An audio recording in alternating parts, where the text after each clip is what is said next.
A week or so ago, I tried to record some thoughts found in Exodus 13 and going on into Exodus 14. And my camera shut off after so much space was taken up, so I don't really remember exactly where it was we were cut off. But if I'm not mistaken, I think at least it was Exodus 14 and 17. So I'd like to try to start there and see where this will go, because I don't know. And behold, I will harden the hearts of the Egyptians, and they shall follow them. And I will get me honor upon Pharaoh, and upon all his hosts, upon his chariots, and upon his horsemen.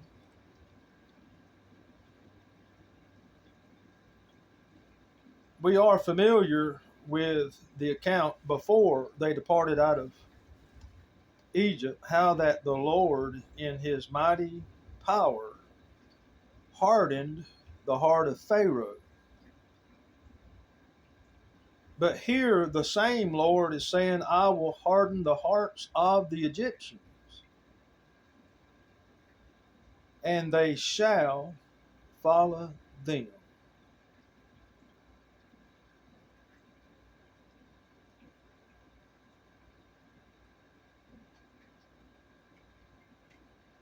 In other words, the Lord worked it in such a way in hardening their hearts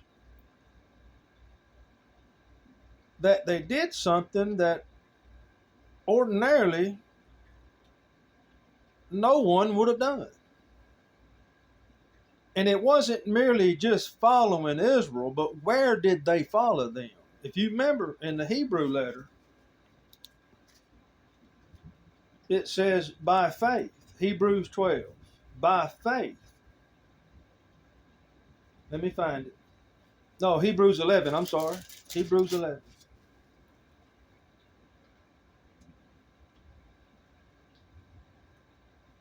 By faith,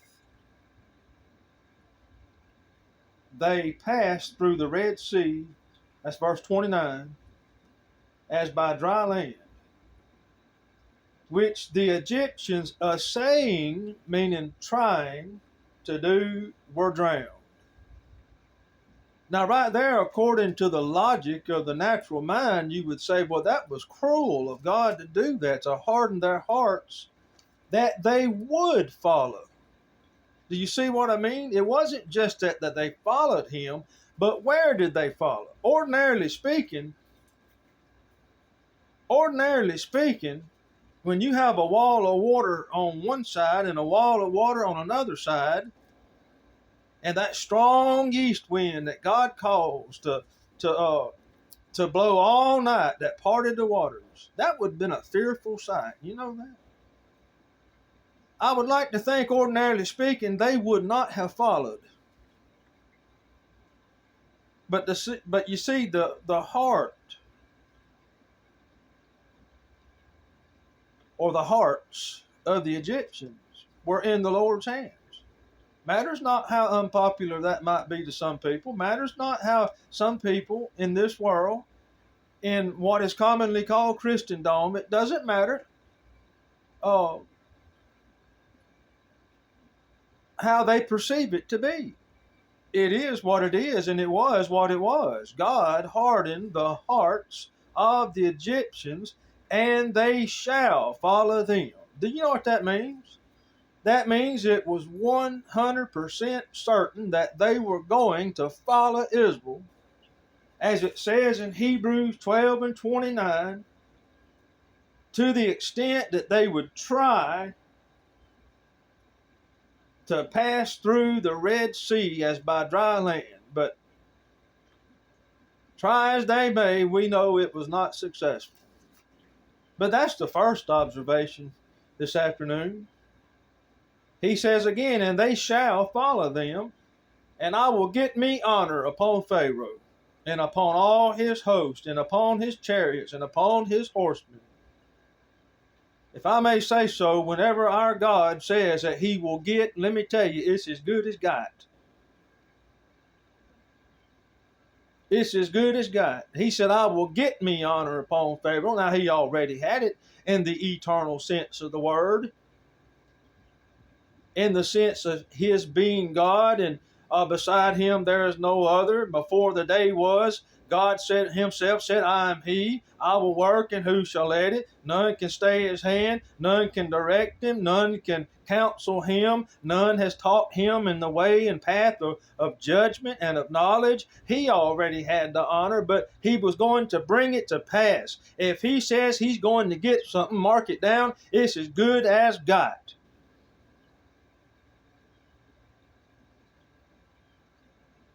And the Egyptians shall know that I am the Lord when I have gotten me, there's that gotten again, when I have gotten me honor upon Pharaoh and upon his chariots and upon his horsemen.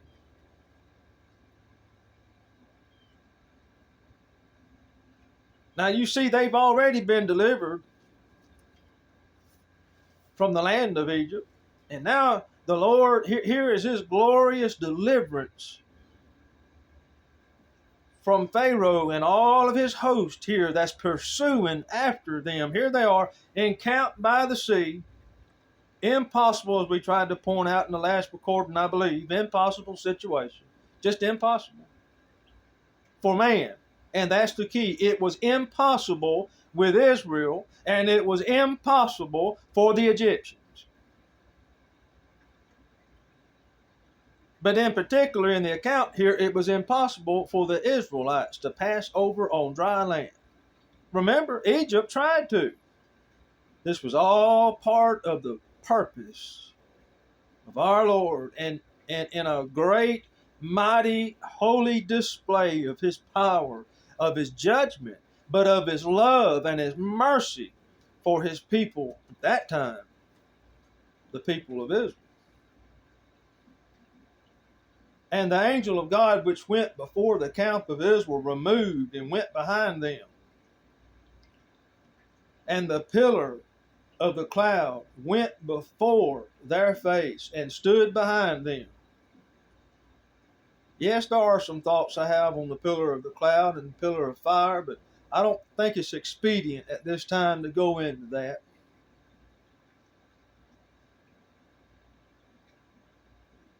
But the angel of God went before the camp, which did go before them, removed and went behind. And the pillar of the cloud went from before their face and stood behind them. And it came between the camp of the Egyptians and the camp of Israel. This is very interesting to me. It came between the camp of the Egyptians and the camp of Israel, and it was a cloud and darkness to them, meaning the Egyptians, but it gave light by night to these, meaning Israel, so that the one, here's the purpose, here's the reason, here's the why, so that the one came not near the other all the night. Let me tell you, if God has fixed it in such a way that one will not come near the other, you don't have to worry about the, in a metaphorical way, you don't have to worry about the Egyptians jumping over into your camp, and you don't have to worry about little Israelite jumping over in the camp of the Egyptians. Why? Because God himself set it up here, so that the one came not near the other all the night. Moses stretched out his hand over the sea, and the Lord caused the sea to go back by a strong east wind all that night. The Lord caused. That's right. That's what it says. He caused the sea to go back by a strong east wind all that night, and made the sea dry land, and the waters were divided. Let me tell you, the Lord could have just thought it, and immediately the waters, it would have been as a wall of water on either side, and the ground would have been dry. But the Lord had time here and it was for the benefit of Israel.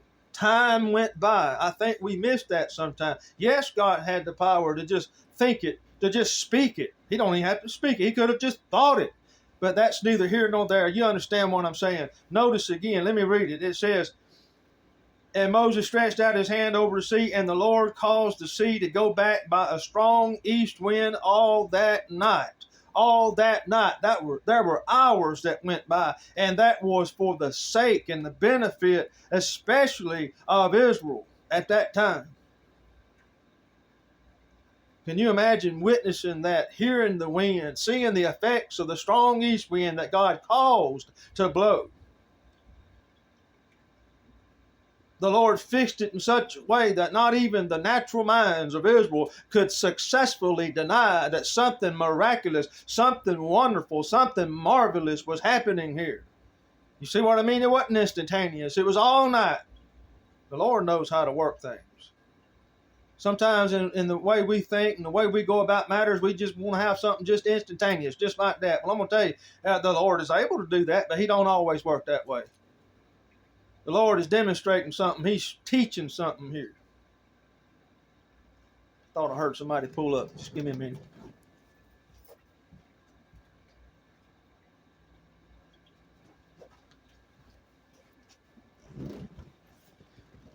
Here we have all that night, and made the sea dry land, and the waters were divided. Now, how did God make the sea dry land? By that strong east wind. He used the wind to do that. The Lord can make use of any means of His that He so desires. Whatsoever His soul desireth, that He doeth. And it says in Psalms, our God hath done whatsoever He pleased, for He sitteth in the heavens. But that's how He done it. By the strong east wind, and made the sea dry land, and the waters were divided. There again is that making a way in the sea, going back to Isaiah 43, and was it verse 16? I believe it was, if my memory serves me correctly. Behold, I am the Lord, He says, and who maketh a way in the sea, and a path in the mighty waters. But the waters were divided, and the children of Israel went into the midst of the sea upon the dry ground. And the waters were a wall unto them on their right hand and on their left. Now think about a wall of waters.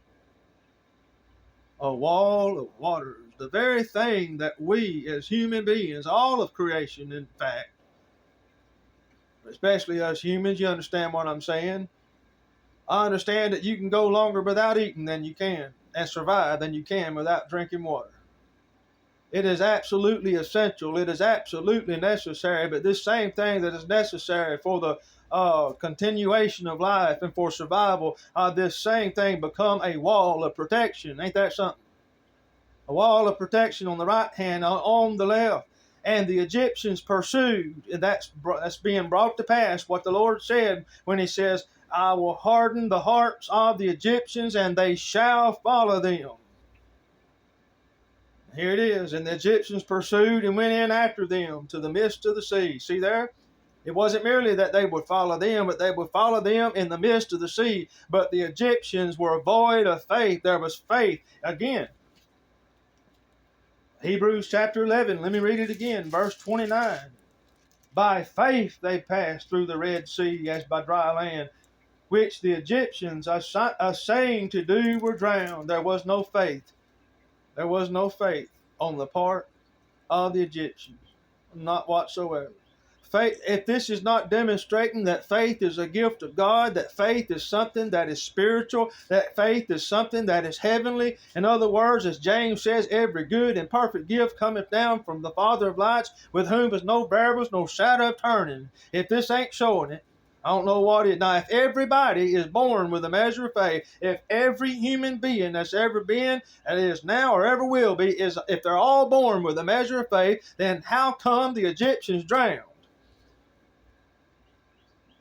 But the Egyptians are saying to pass over, they drowned, but not the Israelites. It was by faith. And while I say that, let me say this. The Israelites themselves, whatever the total number was that passed over the dry land there or through the sea on dry land, they didn't do anything to merit or earn or deserve faith. They were not born or conceived in the womb and brought forth into this world having faith. That's not what it says. But be that as it may, we can get off on another subject with that. But this is rich. There's more to it than we can ever cover. The children of Israel went into the midst of the sea upon the dry ground, and the waters were a wall unto them on their right hand and on their left. They didn't have nothing to do with the dry ground, and they didn't have nothing to do with the wall of waters either. Every bit of this was God's work alone. That's how come he says back in verse 13, fear ye not, stand still and see the salvation of the Lord. See, part of that salvation that they were seeing was when all that night he caused the east wind. See, there was time to go by. He gave them time to actually see, and you might say absorb into their faculties, you might say, the great deliverance of God.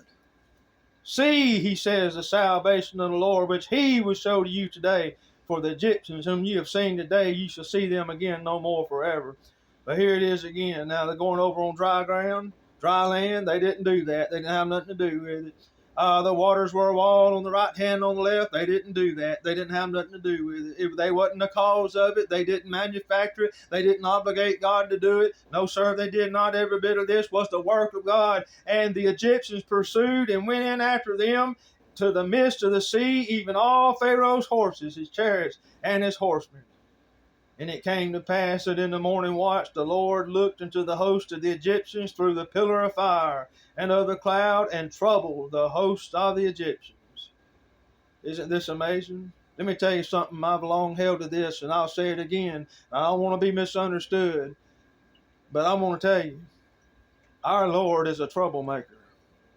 And I don't mean that the way men make trouble. I don't mean that the way sinners make trouble. I'm talking about the Lord is able and has demonstrated it in times past, and I believe he still does. He's able to trouble the host of the Egyptians. And make no bones about it, let me tell you something, he's able to trouble the little Israelite as well. Greatest trouble I've ever had in my life, ever will have, I do believe, is when I was shown what I was by nature, a sinner, having been in Adam, and death passed upon me just as much as anybody else did. And when he gave awareness of that, when he gave a consciousness of that, you might say, Lord, I'm going to tell you, my soul was troubled. The Lord was the maker of that trouble. But here he's troubling the Egyptians.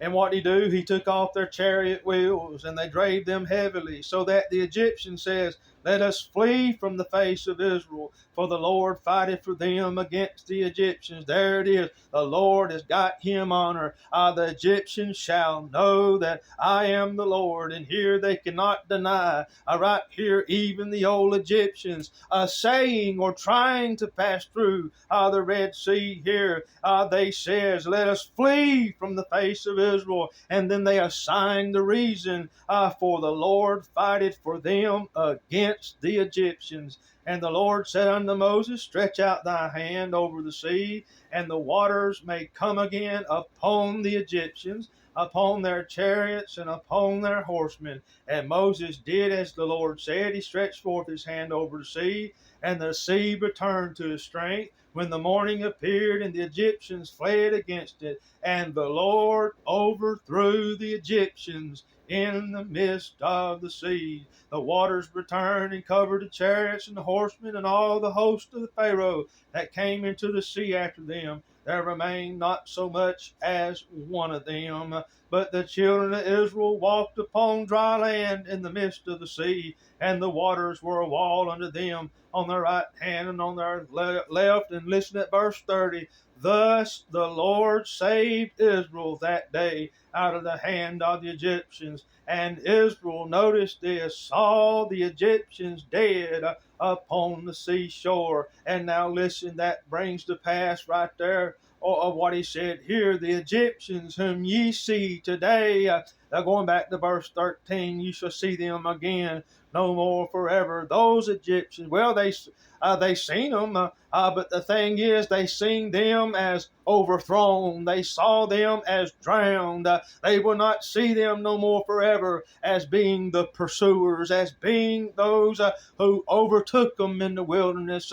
Yes, but now we find that they saw. Now let me read that again. Thus the Lord saved Israel that day out of the hand of the Egyptians, and Israel saw the Egyptians dead upon the seashore. Their enemy was of no more danger to them whatsoever. I don't know if you've ever thought about that, but in verse 13, he says, for the Egyptians whom ye have seen today, there's the key, seen today, ye shall see them again no more forever. And when they seen them dead, they didn't see the same ones because they were dead.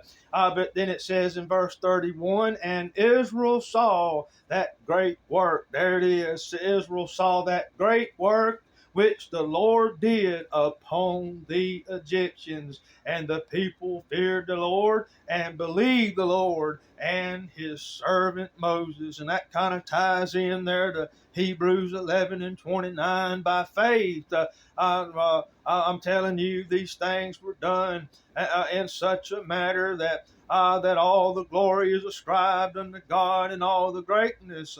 The little child of promise cannot help but to rejoice in the Lord for what his great work that he has done. Yeah, even with this, it happened all that long ago. Yet we find within ourselves we can't help but rejoice in the great deliverance of God. Let me tell you right now, even though that's history, that's past, yet with the eye of faith, this is if when the Spirit brings us home to our conscience, it's as if we're right there with them, or we can see it played out. But above all, to see the hand of God's deliverance. That's the whole point in the matter. But I just wanted to record these thoughts for what it may be worth. I don't know. But if you've heard the truth, thank God for it. Forgive me for any errors that might be contained in this recording, because after all, I'm just a man. I'm not fallible. I'm not.